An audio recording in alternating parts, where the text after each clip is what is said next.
Hand out, she holds. It's feeling like we've been here before. We're both so broke. That's something that'll keep us afloat. Don't walk too slow. We can't keep falling deeper again. Came too close and the day's so far from pure. A rush of blood, but we search for so much more. We've all been here before.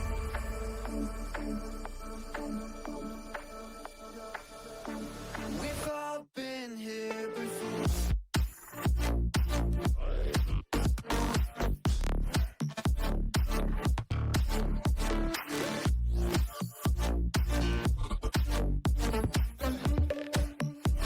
We've all been here before.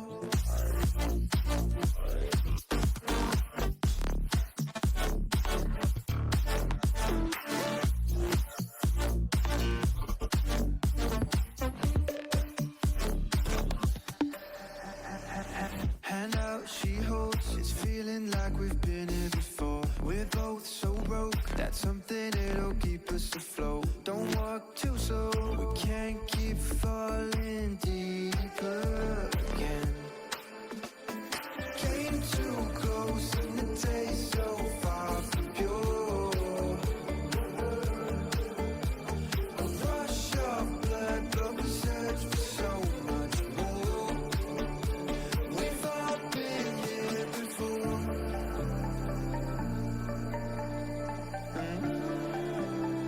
We've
Good evening, Shenandoah Esports community, and welcome back to our next week of broadcast. We're about halfway through our Rocket League season so far, and I am joined by our sophomore player in Kiazi, back again for your third season, and I believe your second interview this time around. I want to get you the feel for it. We've made it halfway through.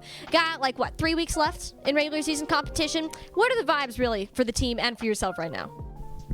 Well, the vibes are up right now. We won our last game.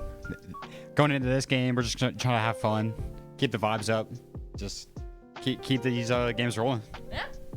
Hey, keep them rolling. I mean, congratulations once again on that win last week. It was very well earned, and we could really see that hard work of that new strategy being put into play between your team play. But I also want to talk about we have a lovely little stat card behind me. I'm not sure if you can fully see it because of the reflection, but I want to highlight some specific numbers, such as these shots here. One of the things that I know that you guys have been working on is implementing more of an all-around structure with you and Nate working on this offensive sort of focus. What has that adjustment been like for you, and what have you been really kind of working towards in that? The overall adjustment has been great. Again, you can see the amount of shots that we have against the other teams that we played, and we're just all around just having a good strike force. Like, me and Nate are just going at the ball, letting Griff get his space, and we just gotta keep scoring goals.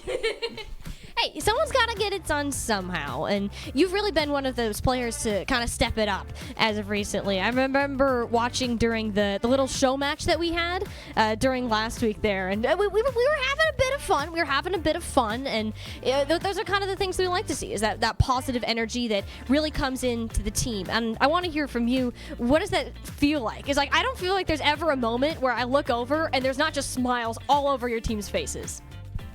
The vibes are always up. We're just honestly trying to have a good time. We don't want to get down in the dumps after we get scored on. We just want to move on and just try to win the game.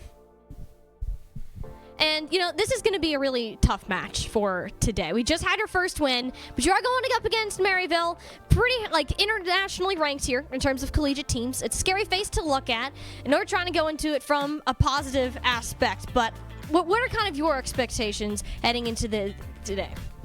Well, we know that they're a strong team, and so we're going to mainly focus on defense and just stay calm under pressure. Hey, I've seen this defense pop off people, so I have some pretty high expectations for some saves, and that's also a department that I know we've seen you on, at least previously. Not as much this year, but last year you were our resident defender. So thank you, Kiazi, so much for joining us on the desk. We'll let you go back to the team, get on prepped. We got our matchup, Maryville versus Shenandoah University, coming up right after this break. Shenandoah University is a big little university rising. With 22 Division III sports teams, over 200 areas of study, over 300 annual performances, an elite academic esports program, nationally ranked health professions programs, one of the biggest university presences on Broadway, immersive AR and VR learning programs, cybersecurity and computer science programs, and innovative undergrad and graduate programs. all at a place that cares for you. Shenandoah University is the big little university rising. Find out more at su.edu/rising.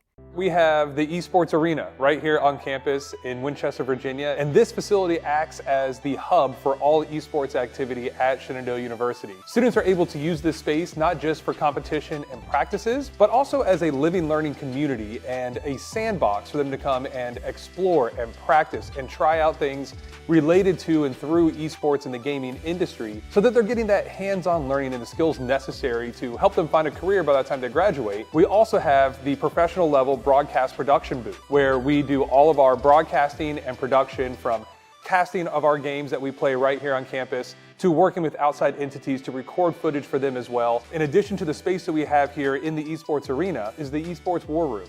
Our students get to use that space for studying, but also outside projects. So our students get to use this space for professional development and the academic side of our esports program, which is such a critical component to go with that competitive element that we have. So we combine all of our facilities at Shenandoah University with competition, community, and career preparation. We have over 250 days of programming, and there's something for everybody, and we want you to be part of it.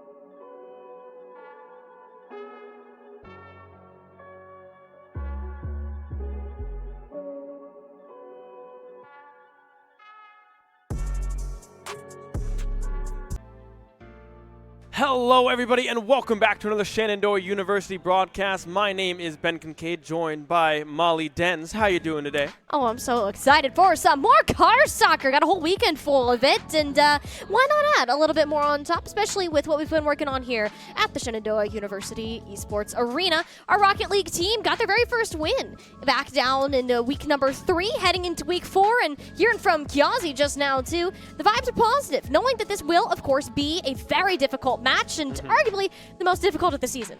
Yeah, this week we got Maryville, right? Yeah. If people don't know who Maryville is, they are very good at every game they play, pretty much, just about. They win a lot. So, yeah, that's pretty much the nutshell of Maryville, right, as we take a look at the standings here real quick. And the standings tell the whole story. Maryville 3-0 right now. Shenandoah, of course, we got that first win last week, and it's kind of been the story of progressive improvements, you know? These small steps that have been working towards implementing a different way of playing, working on synergy and comms, just kind of the small little things that you want to focus on that eventually build up to that bigger picture. So when you look at a team like Shenandoah, it's going to be hard. You know that Maryville are going to come out and be unrelenting. To give you guys a little bit of context of this so it doesn't sound like we're just like doom spreading here.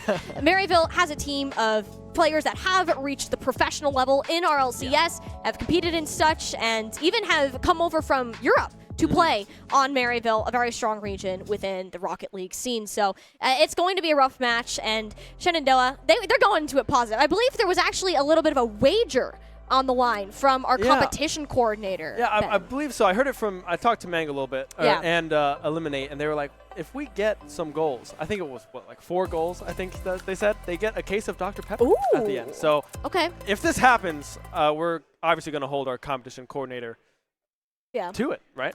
Dr. Pepper for the gang. Yeah, Dr. Pepper is like the equivalent of like the lifeblood of the Rocket League team. Just for a little bit more context there. I don't think I've ever seen Griffin without like 2 Dr. Peppers in like his backpack. Like he's always prepared. He's got one all the time, all day. And I think he's kind of dragged the team into that same sort of habit too. They're just the Dr. Pepper team. Not sponsored, by the way, but you know, Dr. Pepper, if you are listening, that'd be kind of cool. Oh yeah. Let us know. Let us know what you're feeling. That's the guy right there to get in contact with. If you're looking to do something like that. But yeah, so the team are very, very excited for this, right? I mean, Maryville, a very stacked roster. Calyx, Knight, and Relating Wave, I believe, are the 3 players on the side of Maryville. All SSL, all pro level players, like you said earlier. So yeah, I mean, very exciting to see what they do and a lot to learn from this matchup. Yeah. It was kind of crazy too. Kiazi was talking about how Relenting Wave, one of the newest pickups on Maryville's roster, was somebody that inspired him to play competitive Rocket League, and now they find themselves within the same lobby playing against each other. So it's like it's a fun little tidbit, and like kind of how things go full circle. We are like Shenandoah, you want to get some goals on the board. You're looking to play a lot of defense coming into today. But you got to see how well you can hold. This is also a good test for the limits as we head into game number 1. Shenandoah versus Maryville. See what they got. Yeah, Shenandoah on in the orange here. It's going to be Maryville in the blue. Calyx already trying to find Speed. Knight up in the air, trying to find this double tap, this repositioning, but a clear coming through from SU. But Speed, again, already there. The speed of Speed showing up early for Maryville.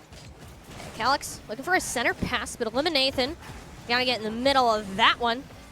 We kind of knew that the Hornets successfully can pull off some defense, and we'll eventually get some time in that blue part of the field. Just a matter of how long you can maintain control. You'll notice how Maryville is doing a wonderful job finding each other in connections. A shot from Knights. It's Mango to take that one out of the further corner.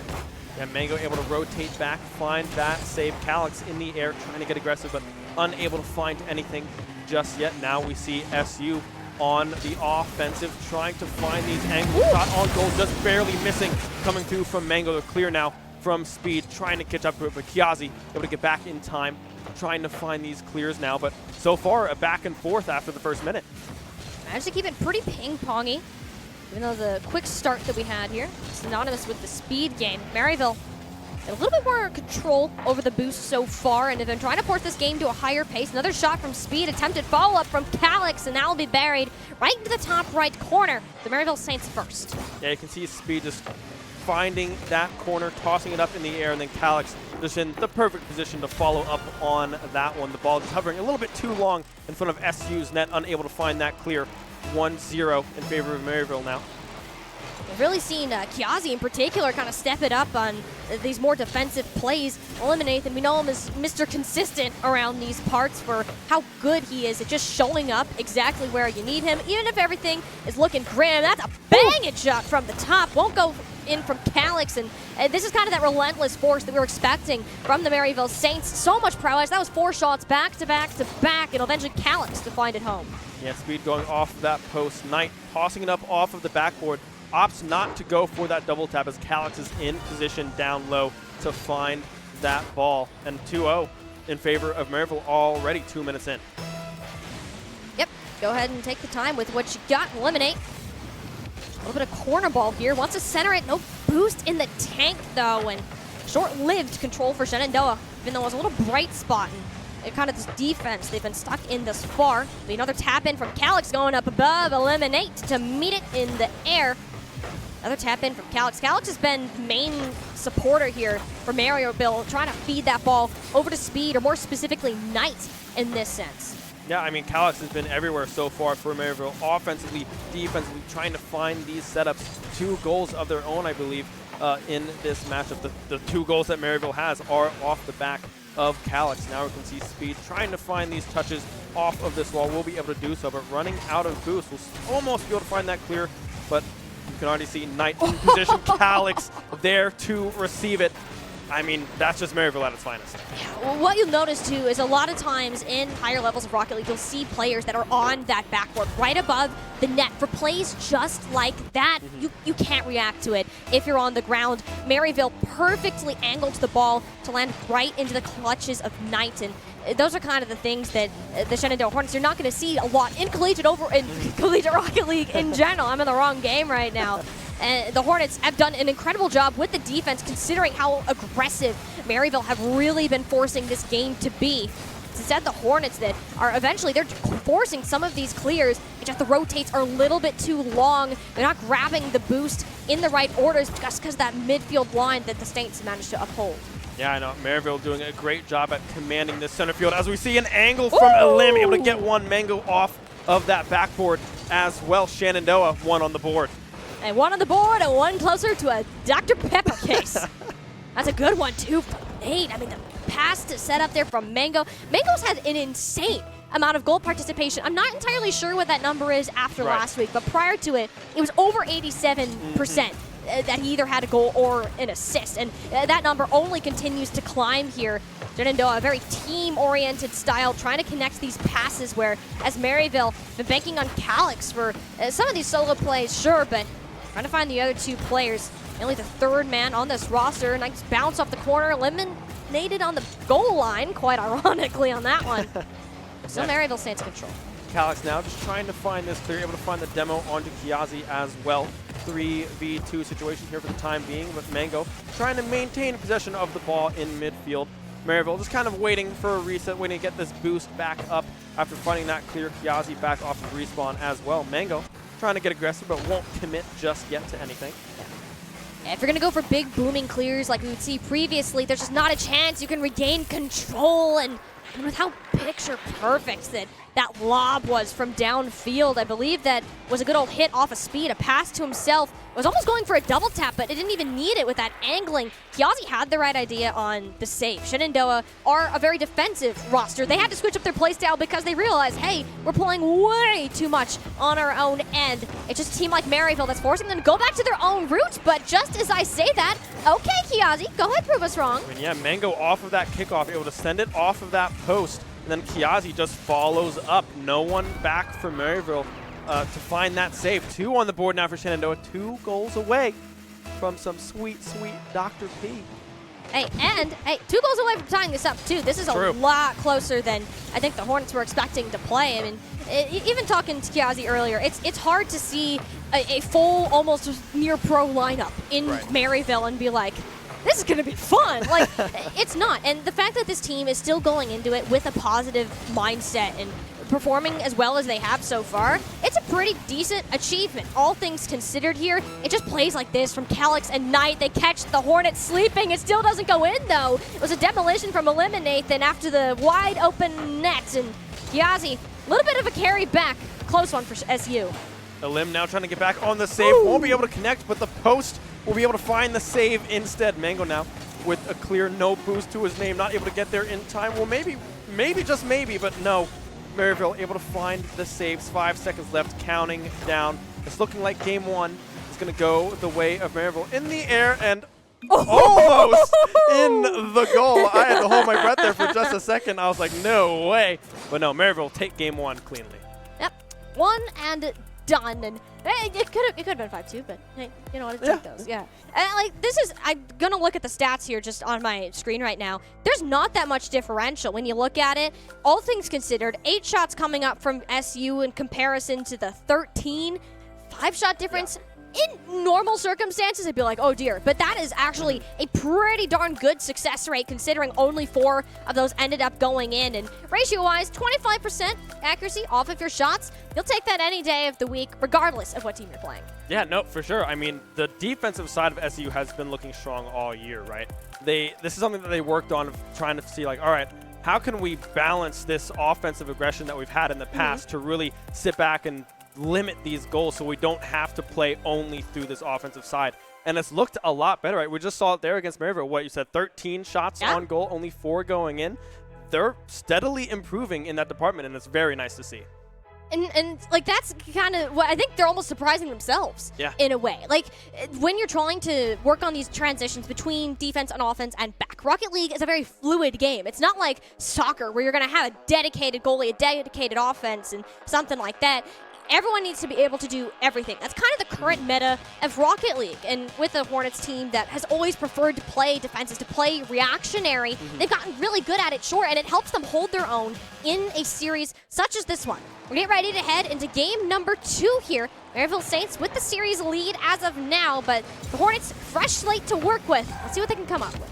Calix in the corner, no boost to use. We already see Mango going for this clear. Kiazi has a whole lot of boost to his name. Elim trying to go for the touch, but unable to get there in time. Calix able to find the save, pushing that one away from Maryville's goal. Kiazi playing a little patient, but unable to do anything with it just yet. But a shot from Calix, the double tap will come through.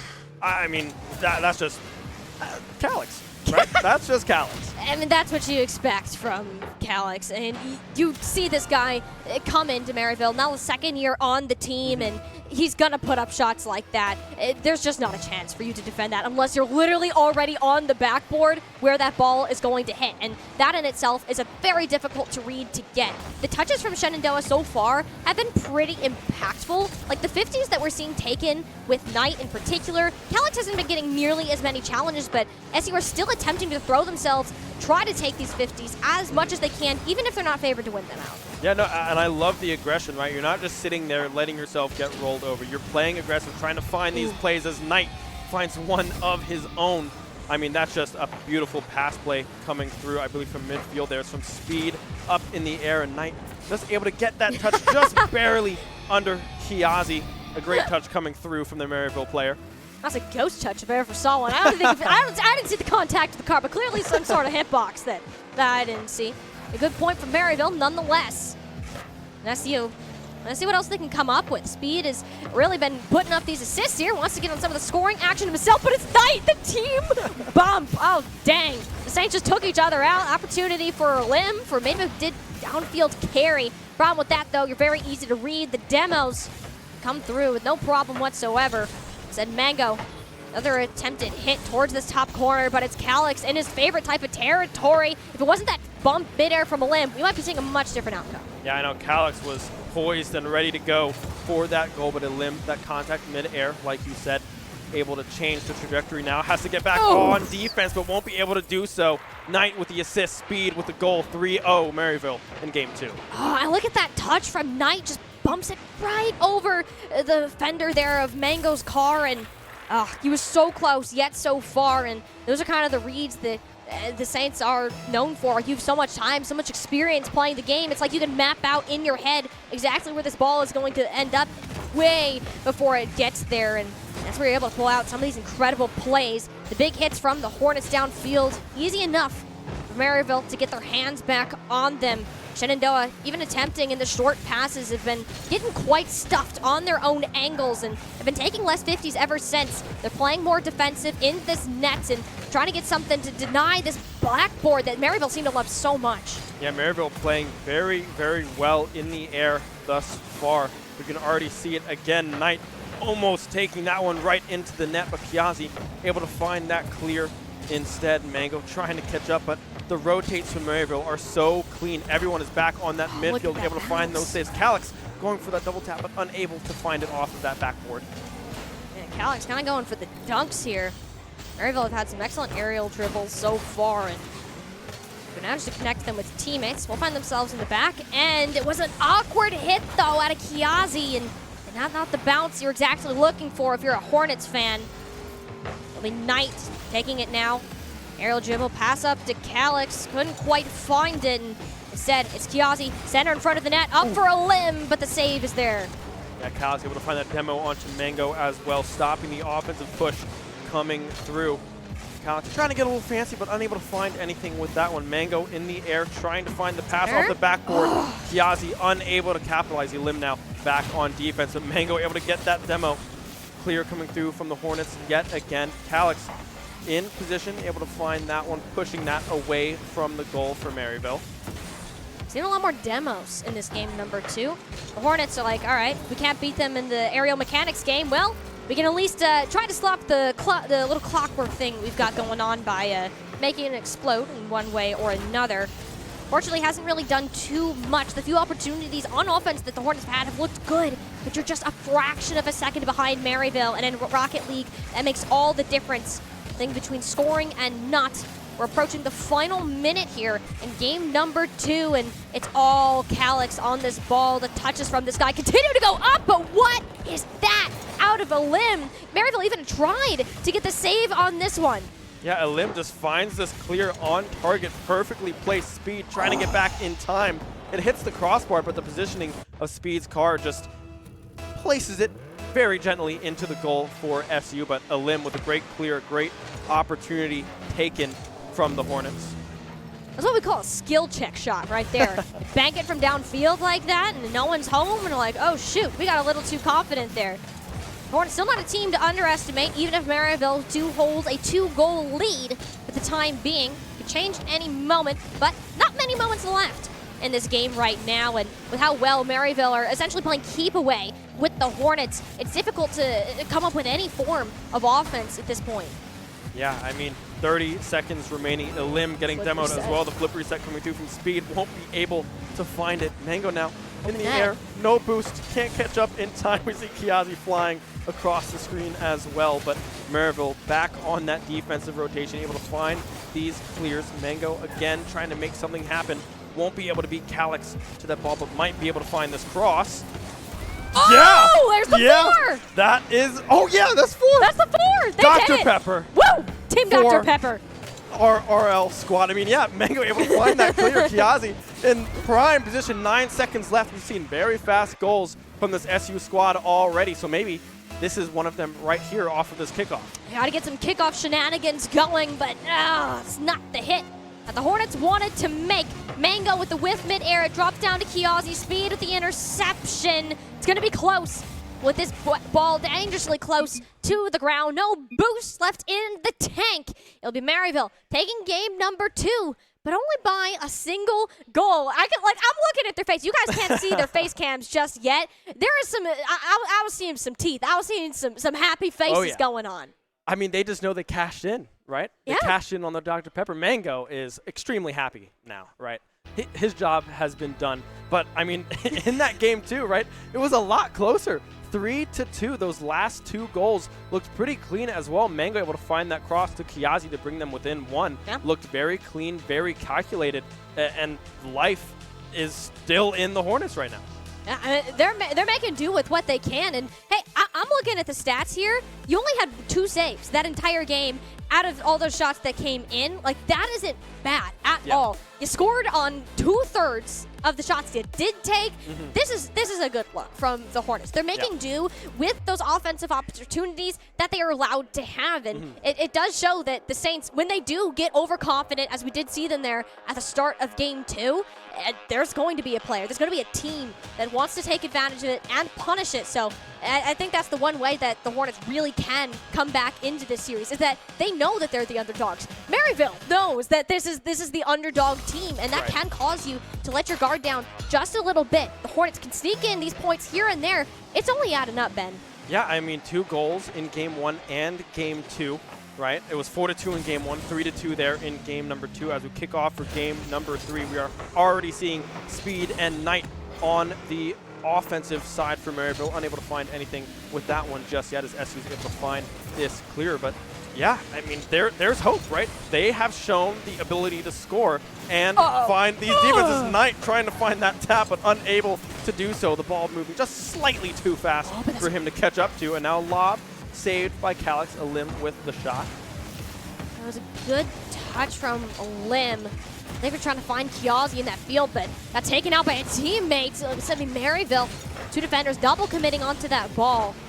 Not an ideal situation, but look how aggressive Elim is getting now. Goes for the double tap himself, something that is very uncharacteristic from this player. Like, you heard me get so loud there. Usually we're used to seeing him in that midfield or maybe towards the back end, but that is that offense that he's been working so hard to perfect. Yeah, I mean, Elim looking pretty good right now on this offensive side. We're so used to seeing him on that defensive side, like you said, so it's definitely nice to see him pulling up with some of these shots here. But here in Game 3, I mean, SU has had a lot more control that they've had all series long. I mean, Mango able to find that demo onto Calyx as well. A shot again. Calyx off of Respawn, able to find that save. But yeah, right now, the ball, majority of the time in game number 3, has been in this blue half. Yeah, it's looked better and better here, and that's what I think is most impressive, because we're used to seeing Shenandoah, of course, go for plays like that. Hang on, nice flick at the end there. But at a time when you're down 2-0 like this, we usually see the performance start to decline. You get in your own heads, and that's true with any sort of competitor. That's a very difficult thing to try to break, but it's almost like being down this far, or maybe it's just the Dr. Pepper. I don't know what it is. The Hornets are still feeling it. Like, they're still putting up these shots regardless of that, and it even managed to outshoot Maryville for the time being. Yeah, they're going for 2 cases, right? Shirley, oh, but no. Knight able to find that one instead. First goal in Game 3 goes towards Maryville. I mean, that's just Knight playing off of this corner to perfection. Elim flipping just barely the wrong way, unable to find that save. Maryville, the first ones on the board. Yeah, Elim was predicting more of a far post type of shot, and then Knight saw where he was, identified there wasn't much boost left for the last man standing there, and kind of walked it right on home. Lowest scoring game, at least we've had at this point in the game, about halfway through now. Kiazi, kind of a push out to Mango, got a full tank of boost, but the problem is when you move so slow like that, you're literally going to get blown up. Calyx has been on a tear in terms of demos. Speed now trying to find this pinch, but again, Knight getting slightly in the way of Speed's antics there. But still, Maryville up that 1-0. Kiazi trying to find the clear. Elim will be able to find it instead. Knight meeting that one in the air. Speed able to get across, find that push. Shenandoah unable to capitalize on that ball falling right in front of the net, but still, the aggression coming through from Maryville, finding all these shots off of these posts, just barely not going in, but Speed instead will be able to follow up from midfield. 2-0 now for Maryville. Yeah, all of these little touches that Maryville were kind of going for, Calyx is like, oh shoot, Speed's like, don't mind if I do. I'll go ahead and take that one on in, and yeah, Maryville are just very conscious of what this ball is. If it's bouncing in front of the line like that, you're able to make a triple commit. Even if it puts you out of position, high risk, high reward plays do pay off in the best ways. Sometimes, and that's the case for the Saints so far. Mango, a rather low ground dribble. It does manage to maintain control, predicted the bump that would come onto the ball, managed to get it centered for Elim. Kiazi now the third man to commit in the event that Mango can't rotate back. They hold down this midfield line a little bit longer. That's what we need to see. Yeah, we see these passes, right? Mango trying to find that drop right into Elim. The demo coming through as well. Kiazi, Mango, these follow-ups coming through from SU. The offense is starting to click, but the defense from the Saints is just so strong right now, not letting anything pass. I'm also seeing Mango come alive. Like, I think in the past, 30 seconds here, I've seen him touch the ball, close to 10 times, both in saves and shots, and he's certainly feeling it right now as we're heading into the last couple of minutes here. And a wonderful save out of Kiazi, too. Trying to get aggressive with this one to Kiazi. I understand the goalpost is kind of cool. It's nice. You want to give it a hug sometimes. That time, though, the ball, I think, wanted it a little bit more. Be third now for Maryville after that. Yeah, that post definitely had something to say to Kiazi. It looked huggable. Right? Yeah, no, he was like, oh, I love you, post. Come on over here. Let me give you a big old hug. And, well, he did that, but the ball went right by. Yeah, and those things just happen sometimes. You see it even at the highest levels, and, you learn from it, and you go ahead and move on. Shenandoah don't necessarily want to go out scoreless. They managed to get a goal every game so far, except this one. Now find themselves an opportunity. Mango, though, Kiazi very low boost, pops over the head. All right, that makes up for it right there. Broke the Saints' ankles, and that's the Hornets on the board. I mean, yeah, that's Kiazi all by himself. Kalik trying to get back in time speed as well, but that slight little flip just barely under that crossbar, able to get SU on the board. That's goals in every single game thus far for the Hornets, looking strong. Yep, 5 total. Kiazi in particular, been stepping up out of all of that, so much as you love to see it. Oh, you almost had a second there. If Knight didn't get that demo, Shenandoah had a third. Perhaps there's a chance, but he's back from the grave. Relatively early speed, playing the backboard well, but Mango gets the read on the bounce. Unfortunately, taken a little bit too far on the outside. 15 seconds to go here. Lim continuing to fire this away for Maryville. Yet it's Knight and Speed double committing, confirming the save, and likely the Saints win. Yeah, the placements from these shots as well from SU coming up strong. But as you say, 1 second left. The dribble unable to come through. Maryville will take a clean sweep, 3-0 against the Hornets. Yep. Good old-fashioned clean sweeperinos today. Maryville University, you expected it from them. This is the most experienced team within the entire division. Honestly, it might be one of the best playing in NACE. Like, this is a team that's literally going to make the finals out of the, 300-some schools that are competing right now. So, an opponent that did not need to be underestimated. The Hornets knew what they were getting into today, and I think are still very happy with their performance. Even if you didn't win the game, you did win yourself some Dr. Pepper. Yeah, I mean, at the end of the day, right, it's still a win, right? You is. get that delicious Dr. Pepper in your system, right? But yeah, even throughout these games, they did look strong defensively and finding these passing angles as well. Able to find goals in every single game, scored 5 throughout the series. They did not look bad by any means whatsoever against a star-studded roster. You go ahead and take that. And after getting your first win in week 3, you had some troubles. And I know that there are some games that they knew were winnable, and it was just not their day. It wasn't their day again. Today, though, we're seeing it from Boxley. We're seeing that same life that we saw in week 3, which it does give a lot of positive hope, and really, I say hope, but like almost guarantee for what the rest of the season has to hold. This is week 4 out of 7 that are going to be within the regular season. So we're going to go ahead and keep an eye on what this team still has to pull. I mean, they're playing in NECC as well. You have plenty of opportunity to practice with that, and it's only going up here from this team. Yeah, no, I mean, a great week 4 performance bouncing off of that week 3 win as well. But that will do it tonight for us for our Rocket League. Stay tuned for tomorrow. We have, I believe, another triple header. We got Overwatch, Smash Bros. Quadruple header. And League. There's a quadruple header. Smash, Overwatch, Smash, okay. League of Legends. We got 2 Smash games, quadruple header. I love to see it. We will be sending off for tonight. However, come back tomorrow around 7 o'clock, 8 o'clock as well. We'll be just going all night. We will see you next time.